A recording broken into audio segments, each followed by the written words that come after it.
미디어를 절대 하면 안 된다. 아닙니다. 공인된 연구 자료 보면 미디어를 보여주게 될 수밖에 없더라고요. 그런데 만 미만의 아이들은 미디어 시청을 금지해야 한다라고 되어 있어요. 그럼 미디어를 하지 않으면 그 시간에 무엇을 할 것인가? 굉장히 중요한 문제입니다. 거기에 들어가는 게 바로 안녕하세요. 쿠쿠닥스의 소아청소년 정신건강의학과 전문의 조성우입니다. 반갑습니다.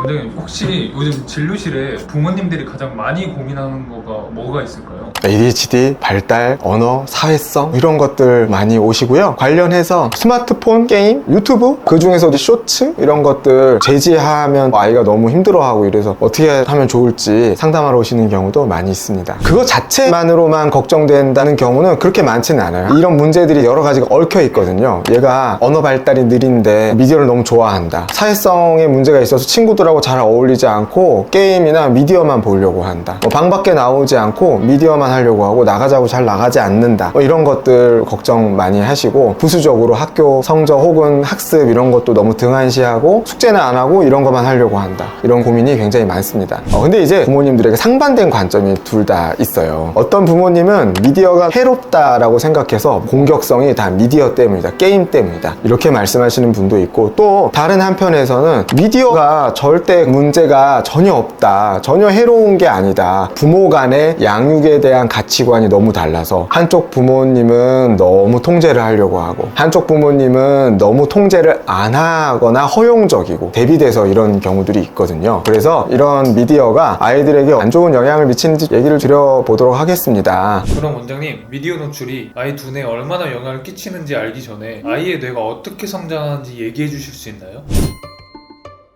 아이가 처음에 태어나서 모든 기능이 잘 발달되어 있는 건 아니에요. 예를 들면 처음부터 말 잘하는 아이 보셨나요? 그런 아이 없죠. 한 돌쯤 되면 엄마 아빠 조금씩 시작합니다. 엄마, 마마, 빠빠 이런 식으로요. 그러면서 이제 부모와 상호작용하고 언어적인 자극을 받으면서 점점 이제 언어 발달이나 이런 것들이 이루어지게 되죠. 그래서 아이들의 뇌는 처음에 뇌세포를 엄청나게 많이 갖고 있다. 그런데 많이 쓰고 숙달하게 되면서 특정 기능들에 대한 회로들이 조금씩 발달하게 됩니다. 그렇게 해서 점점 발달하다가 사춘기 정도쯤 만 12세 요즘부터는 더 이상 뇌세포가 늘어나는 게 아니라 안 쓰는 것들, 불필요한 것들을 이제 가지치기를 하게 됩니다. 능숙하고 잘 쓰는 기능들이 많이 남게 되는 거죠. 즉 아이들의 뇌는 어리면 어릴수록 환경에 의해서 영향을 많이 받을 수밖에 없게 되고 크면서 많이 쓰고 잘하게 되는 것들이 점점 더 숙달되게 된다. 이렇게 이해를 하시면 될 것 같아요. 그래서 미디어에 의한 악영향도 어리면 어릴수록 더 큰 영향을 많이 받게 될 수밖에 없습니다. 원장님이 생각하시기에는 아이의 뇌가 성장을 할 때 가장 중요한 시기가 어느 때쯤이라고 생각하시나요? 중요한 시기는 다 중요합니다. 다 중요해요. 하지만 어리면 어릴수록 더 중요한 시기인 것은 틀림이 없습니다. 그래서 정말 중요한 것은 부모하고의 상호작용이라고 할 수 있습니다. 어릴 때이면 어릴 때일수록 부모하고의 상호작용을 통해서 여러 가지 감각기관, 언어, 인지, 운동, 사회성, 감정 이런 것들이 발달하게 되거든요. 그리고 이제 가장 늦게 발달하는 건 전전두엽 기능이라고 해서 자기 스스로를 조절하고 통제하고 스탑할 수 있는 기능, 그런 기능들은 늦게 발달하기 시작해서 나이 먹어서 늦게까지 발달이 이루어지는 그런 부분이다. 이렇게 생각하면 좋겠습니다. 그러면 미디어가 두뇌에 끼치는 영향에 대해서 알려주실 수 있나요?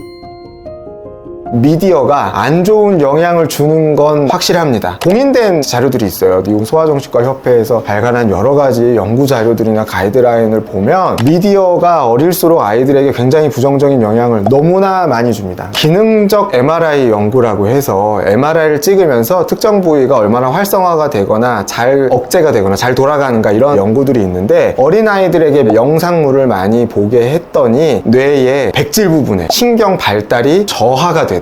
쉽게 말하면 느려진다는 거예요. 그래서 실제로 아이들의 생각을 하는 속도나 이런 것들이 느려지는 현상들하고도 연관이 돼 있다라고 하고요. 아이의 언어 발달이나 읽기 쓰기 능력 같은 것들을 측정을 해봤을 때 미디어에 많이 노출된 아이가 정말 유의하게 읽기, 언어, 쓰기 이런 스킬들이 많이 떨어지게 되더라. 그리고 사회성, 다른 사람과 상호작용하는 능력이나 이런 것들이 다른 친구들보다 더 많이 떨어지게 된다. 그리고 정신적인 것뿐만이 아니라 신체적으로도 굉장히 악영향을 많이 미치게 되는데 미디어에 노출된 시간, 스크린 타임이 많이 길어지면 길어질수록 비만세포도 증가하고 근골격계 성장도 저하되게 되고 신체나 운동 발달도 느리게 된다는 연구들이 많이 있거든요. 그래서 뇌도 장기 중에 하나잖아요. 그래서 신체 발달에도 저하가 있고 장기인 뇌 발달에도 저하를 줘서 언어, 읽기, 쓰기, 사회성 전반적으로 발달의 속도를 굉장히 저하하게 된다. 인지 발달을 아주 저하하게 되는 요인이다. 이런 것들도 연구에서 밝혀진 겁니다. 이게 나이를 조금 더 먹어서 초등학생, 청소년에게는 2차적인 문제를 더 많이 일으키게 되기도 해요. 그래서 미디어에 노출된 친구들은 우울, 불안, 고립, 학교 적응에 어려움, 학습 능력에 저하가 된다. 이런 연구들도 나오게 됩니다. 이 미디어가 선행 요인인가 아니면 후행 요인인가에 대해서는 논란이 많아요. 그러니까 바꿔서 얘기하면 미디어가 노출이 많이 돼서 이렇게 된 거냐 아니면 그런 아이들이 미디어를 많이 봤기 때문에 이렇게 된 거냐, 청소년의 경우 그런 논란들이 있는데 요즘 연구에서 나오는 이야기들은 미디어가 일종의 하나의 사인이다. 미디어를 많이 하는 아이들이 그 당시에 체크했을 때는 크게 문제가 없었는데 1년 지나고 보니까 얘네들이 다 우울이나 불안이나 이런 게 굉장히 높아져 있네. 이런 것들을 봤을 때 미디어가 선행 요건으로서 사회성이나 적응의 어려움을 갖고 오게 되는 경우가 많게 되는 것 같다. 이렇게 해석을 하게 되기도 하거든요.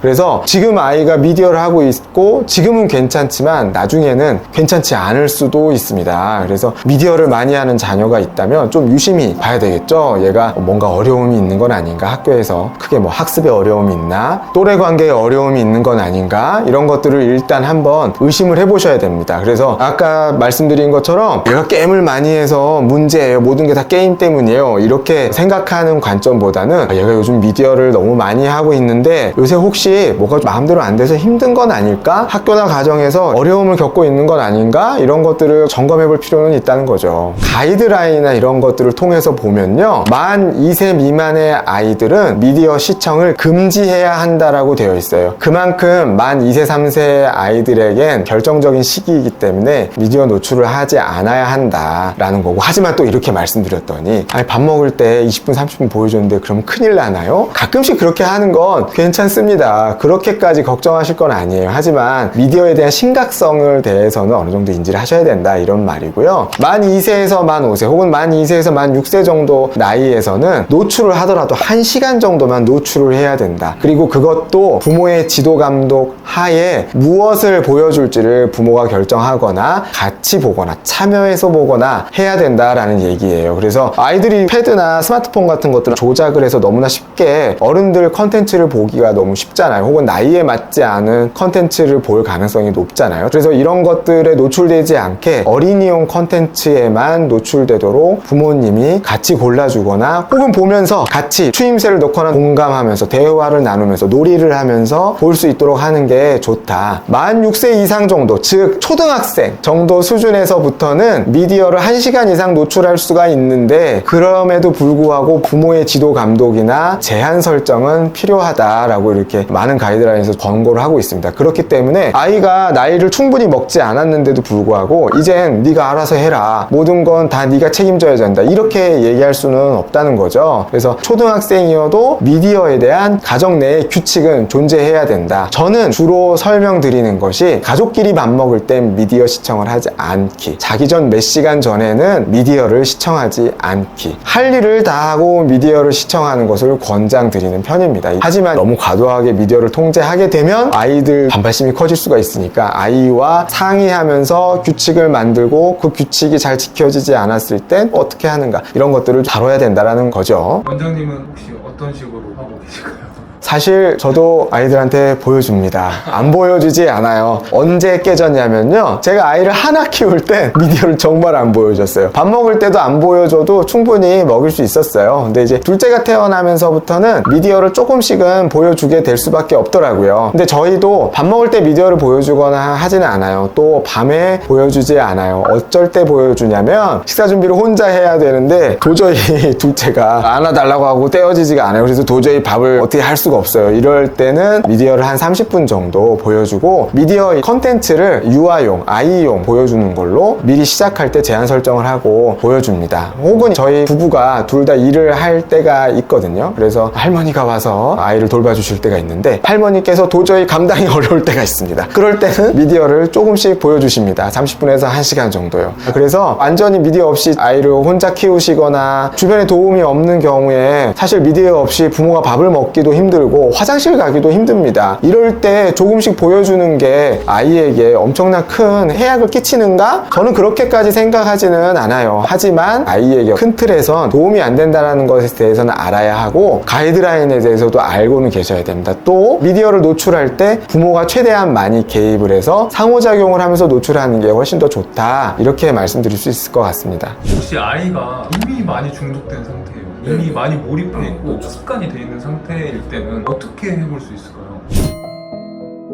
이미 아이가 미디어에 너무 많이 빠져 있는 경우 미디어를 끊거나 줄이는 게 쉽지는 않습니다. 예를 들면 미디어를 하루에 7시간, 8시간씩 하고 있다고 치죠. 그랬을 때 이 아이한테 갑자기 30분만 미디어를 해라 이렇게 하면 지킬 수가 없습니다. 우리가 예를 들면 체중이 90kg예요. 근데 갑자기 다이어트를 해가지고 한 달 만에 80kg로 빼겠어. 이런 비현실적인 목표를 세울 수는 없지 않습니까? 그랬다가 무리해서 실패하게 되거나 혹은 요요가 오거나 그러겠죠. 그래서 심리학적으로 행동을 바꾸는 건 그 폭이 15% 정도가 적당하다고 해요. 많으면 20% 정도. 예를 들면 3시간을 하고 있는 아이라면 30분 정도를 줄이는 게 적당하다라는 겁니다. 그리고 그런 변화가 정착되기까지의 시간은 2달 정도가 걸린다고 되어 있어요. 그러니까 이게 얼마나 오래 걸리는 일인지 아셔야 됩니다. 그리고 얼마나 시간이 필요하고 지속적인 노력이 필요한지에 대해서 아셔야 돼요. 그래서 처음부터 목표를 너무 높게 잡으면 안 된다. 점진적으로 줄이고 그 기간을 오래 잡아서 잘하면 좋은 보상을 해줘야 됩니다. 그게 미디어가 아니었으면 저는 좋겠고요. 또한 부모님도 얘를 왜 미디어를 제한해야 하는가에 대한 목적이 있으셔야 됩니다. 그 말은 뭐냐면 아이들이 어느 정도 크고 나면 더 이상 부모의 제한을 따르지 않는 시기, 그러니까 자기가 마음대로 할 수 있는 시기가 오게 될 수밖에 없잖아요. 부모가 아이에게 해줘야 하는 것은 미디어를 통제할 수 있는 힘을, 그런 능력을, 조절력을 갖게 하는 것이 목적이지 아이에게 무조건적으로 미디어를 노출하지 않는 것 자체가 목적이 될 수는 없습니다. 그러니까 즉 우리는 아이들이 점점점 커가게 되면서 아이에게 미디어에 대한 자율권을 조금씩 더 많이 주고 그것을 지켰을 때 그거에 대한 보상을 해주고 그것이 지켜지지 않았을 땐 그것에 대한 페널티를 주는 겁니다. 그걸 통해서 아이가 자기 스스로 미디어를 조절할 수 있는 능력을 더 많이 갖게 하는 게 목표 그리고 방법이다, 이렇게 생각을 하셔야 되고, 잘 지키지 않았을 때는 그에 상응하는 페널티를 줄 수도 있다라는 거예요. 하지만 그 페널티가 너무 가혹해서는 안 돼요. 예를 들면 어떤 부모님들은 극단적으로 미디어는 앞으로 없어, 아이 핸드폰 없애버려, 너무 과하게 체벌을 하거나 페널티를 주는 건 아이의 반발심이나 이런 것들을 주게 돼서 아이가 약속을 지킬 원동력이 사라져요. 아 어차피 뭐 다 텄네, 배째야지, 뭐 예를 들면 이렇게 된다라는 거죠. 그래서 점진적으로 줄이고 오랜 시간 동안 계획해서 천천히 줄이고, 잘하면 칭찬과 보상을 해주고 못하면 그에 맞게 벌칙을 주고, 이렇게 해서 꾸준히 조금씩 계속적으로 하셔야 된다, 이렇게 말씀드릴 수 있겠습니다. 그럼 미디어를 하지 않으면 그 시간에 무엇을 할 것인가? 굉장히 중요한 문제입니다. 거기에 들어가는 게 바로 부모의 놀이, 체력, 시간입니다. 피땀 눈물이라고 할 수가 있겠죠. 양육은 부모의 피땀 눈물로 이루어지는 것이거든요. 그래서 결국 이 아이가 미디어를 하지 않으면 무엇을 할 것인가? 그 시간에 책을 읽을까요? 공부를 할까요? 그렇게 생각하기는 어렵겠죠. 가장 첫 번째는 부모와 시간을 많이 보내는 겁니다. 그리고 무언가 일과가 정해져 있거나 구조가 있어야 합니다. 예를 들면 스마트폰을 안 해요? 근데 그 시간에 TV를 보고 있어요. 그러면 이건 좋은 거라고 할 수 있을까요? 그렇지 않겠죠. 그래서 미디어를 끊게 되는 그 시간에 뭐라도 부모하고 활동을 더 많이 해야 합니다. 곧 방학이 다가오시는데 아마 부모님들이 걱정이 많으실 겁니다. 집에만 있으면 미디어를 너무 많이 하게 되고, 미디어를 많이 하면 또 부모랑 많이 싸우거나 할 일을 하지 않을 거고, 결국에 중요한 것은 부모님이 아이와 상의해서 그 시간 동안 아이가 좋아하는 것은 무엇인지, 혹은 그것을 하기 위해서 어떻게 시간을 내거나 신청을 해서 어딘가를 가거나 무엇을 할 것인지, 그러기 위해선 부모가 시간을 더 많이 내야 하고 부모가 더 열정 긍정적으로 아이와 교감하기 위해, 상호작용하기 위해서 노력을 해야 한다는 것입니다. 그래서 결국엔 부모의 피땀 눈물이 중요하다, 이렇게 말씀드릴 수 있겠네요. 그러면 이렇게 집에서 해봤는데도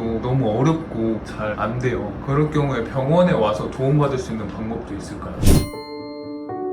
네, 맞습니다. 이렇게 미디어에 중독되게 되는, 혹은 이제 미디어에 과몰입하게 되는 아이들의 경우에 그런 아이들이 갖고 있는 여러 가지 조건들이 있습니다. 사실 모든 아이들이 중독되거나 과몰입하게 되는 것은 아니에요. 기질적인 혹은 선천적인 요인도 있을 겁니다. 혹은 미디어에 갖고 있는 보상, 예를 들면 게임 아이템 이런 것들에 민감한 이런 특성을 갖고 있는 아이, 선천적인 기질적인 어려움이 있는 아이가 있고요. 환경적인 요인이나 이런 게 있을 수도 있어요. 그래서 예를 들면 학교에서의 어떤 적응의 어려움이나 인지 언어 사회성 발달의 문제나 예를 들면 이런 것들로 인해서 미디어에 의존 몰입하게 되는 경우들도 있다. 이런 것들을 병원에 와서 파악하고 이 아이에게 근본적으로 무엇을 제공을 해서 어려움들을 좀 해소하고 미디어를 건강하게 이용할 수 있게 하는가, 또 부모는 어떤 방식으로 이 아이에게 지시를 하거나 도와줘서 이 아이를 효과적으로 양육을 할 수 있는가, 이런 것들을 병원에서 도움을 받을 수 있다, 이렇게 생각하시면 좋을 것 같네요.